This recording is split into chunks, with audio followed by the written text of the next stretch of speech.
Hey everyone, I'm going to show you how I make Reuben sandwiches. I think the way I make Reuben sandwiches is far superior compared to, I guess, everyone else's Reuben sandwich that I've ever had. The ingredients for a Reuben sandwich are pretty basic. You need rye bread. This is in marble rye. I might pick some up while I'm cooking this. But either way, you need rye bread. You need butter. You don't need the fancy butter. You're going to need Swiss cheese or Dubliner cheese, corned beef brisket, sauerkraut. This is home canned sauerkraut. I'll link to a video I did on how I can my own sauerkraut. And you're going to need a pot, preferably a heavy pot that you can boil not even boil, you're just letting it sit at about 190, 195 degrees for about 4 hours. And so now I got my brisket in the pot here with water. You want to fill it up as much water as you can get in there. I had to trim my brisket a little to make it fit with these briskets for making Reuben sandwiches. With corned beef, you want to always re-add the spices back in if the spices come separate in the package. And with this one, I think earlier I said that you want it to cook at 190 degrees. What I meant to say is right around 160 degrees. You don't want it boiling. People say to boil it for 30 minutes and then bake it, or boil it for 30 minutes and then simmer it later. Just cook it for 4 hours at about 160 degrees and it's going to turn out perfect every time. It's never going to be dry. It's never going to be overdone. I'll come back to this in about 4 hours and show you the results and making the sandwich. And so the meat's been cooking for about 4 hours now, so we're gonna get the sauerkraut ready for the sandwiches. This is our home canned sauerkraut here.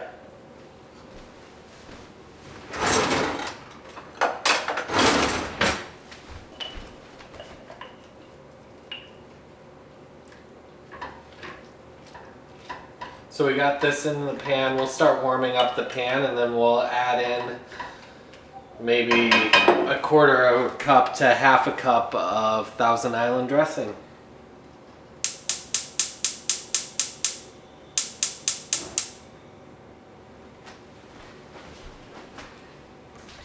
So I got it to the point where the cabbage, the sauerkraut is simmering here. And now I'm gonna add maybe about a quarter of a cup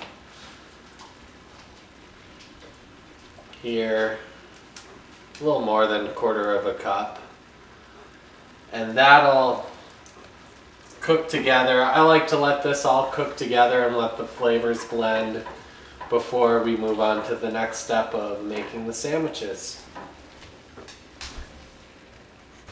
So when it comes to the meat, I pulled this out maybe 10 minutes ago and let it rest here on the cutting board. You might want to cover it up while you're letting it rest. But you go back through and trim off all the fat here. And then cut against the grain, so it pulls apart more easily when you're eating your sandwich. But look at how moist this is. It doesn't get much better than that for a sandwich. Or I don't know if you can see that, but right there, if you can tell how moist that is, probably not, but it's really good. Most people dry out their corned beef brisket by sitting there and baking it in the oven or other things, and that's not really necessary, and I think you lose a lot of flavor that way. Whereas this way you get a moist product. It sits and cooks with the pickling spices or the corned beef spices to, I guess, give it more flavor and more moisture. And I don't know, turns out to be a perfect sandwich. And so to prep out the pan for getting ready to cook the roast beef, we're just gonna drop, you know, about a tablespoon of butter into the pan and let that start to melt, so we got a little buttery goodness under it to toast the bread and start the cooking process for the sandwiches here.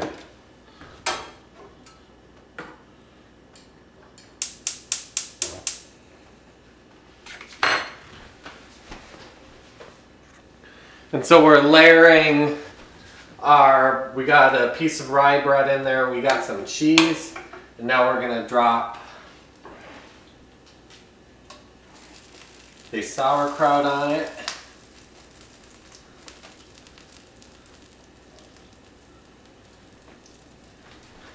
And then we're going to put the beef on it. Do you want to put some beef on it here?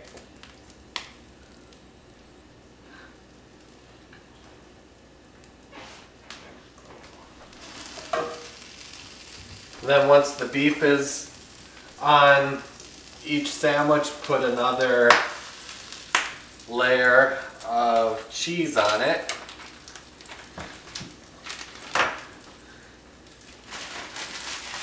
And then drop your next piece of bread on there. You don't want to let these, you want to let it get warm and melt the cheese, but you don't want to get to the point where you're burning the bread. It's a perfect balance to strike when you're cooking Reubens. It's easy to burn the bread.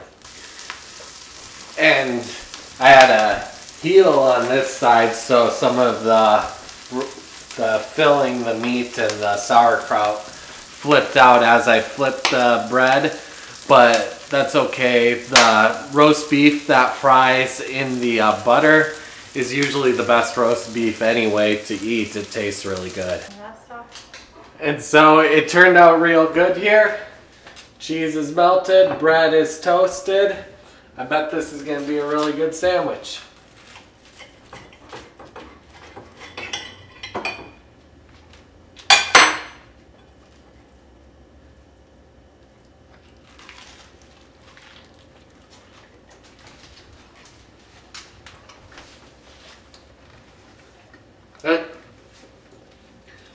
Yeah, there's nothing like homemade sauerkraut on a Reuben, and with the meat being really moist by being cooked in water the entire time, unlike most people, like I said earlier, who cook it in an oven. Yeah, it turned out really good. I really like Reuben sandwiches. I eat them a lot this time of year. Thanks for watching. Bye.